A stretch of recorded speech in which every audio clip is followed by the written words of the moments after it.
easy go.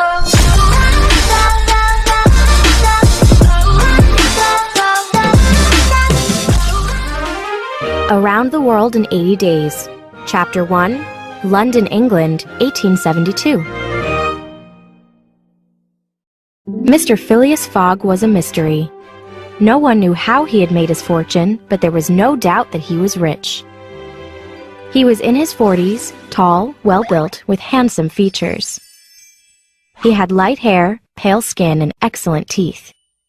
He was one of the most prominent members of London's Reform Club, and yet he attracted little attention.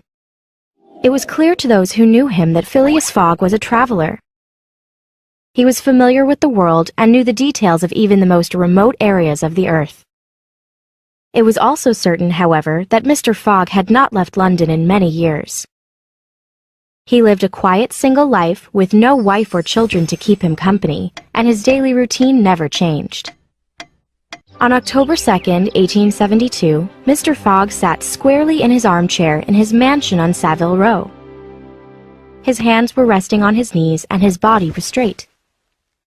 He was watching a complicated clock that told the seconds, minutes, hours, days, months, and years all at once. A knock sounded at the front door, and before long, Mr. Fogg's servant, who was leaving that day, appeared. "The new servant is here to see you, sir," he said. Then a young man about 30 years old entered the room and bowed. "You're a Frenchman, I believe," asked Phileas Fogg. "and your name is John?"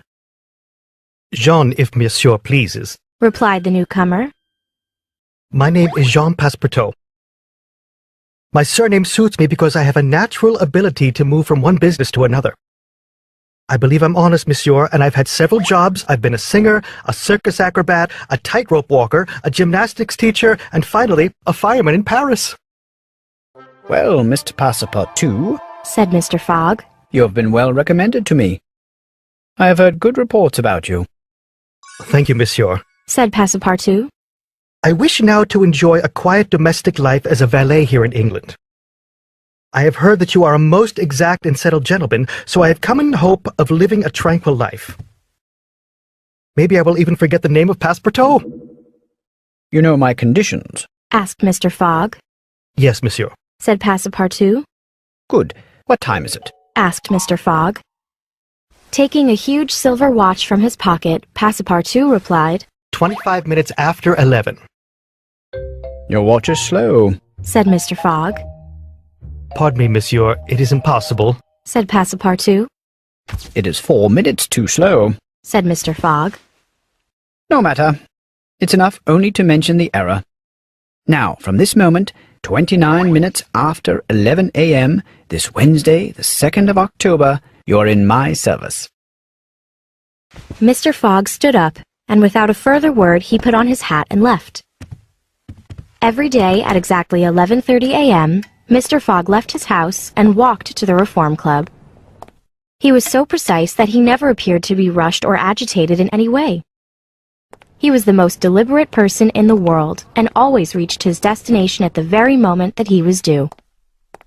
At 11:30 then, Passepartout found himself alone in the house on Savile Row.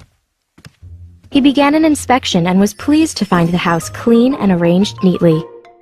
When Passepartout reached the second floor, he recognized at once the room that was meant for him.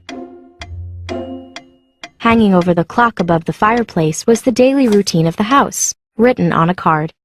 It explained Passepartout's duties, from 8 in the morning, when Mr. Fogg got up, until 11:30, when Mr. Fogg left for his club.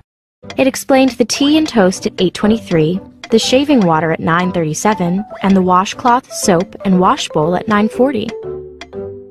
In Mr. Fogg's closet, each pair of pants, coat, and vest had a number on it. This indicated the time of year and the season when it would be worn. Mr. Fogg used the same system for his shoes as well. Having inspected the house from top to bottom, Passepartout rubbed his hands together. This is just what I wanted, he said. We will get along well together, Mr. Fogg and I.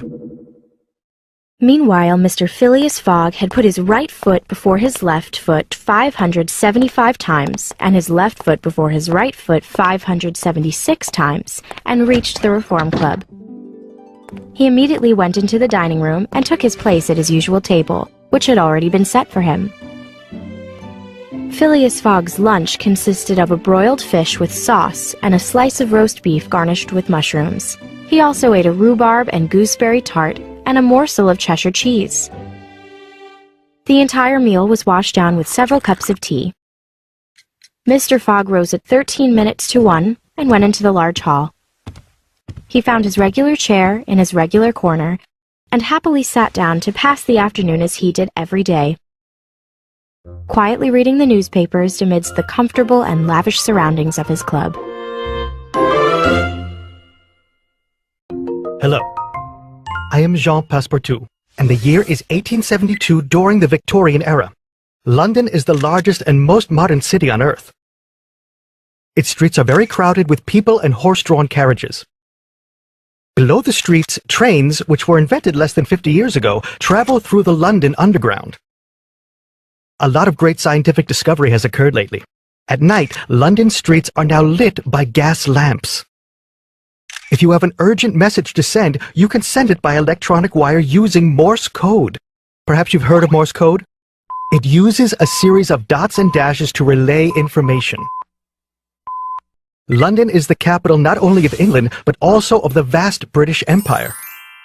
Queen Victoria rules over almost 1/4 of the Earth's land. People often say the sun never sets on the British Empire.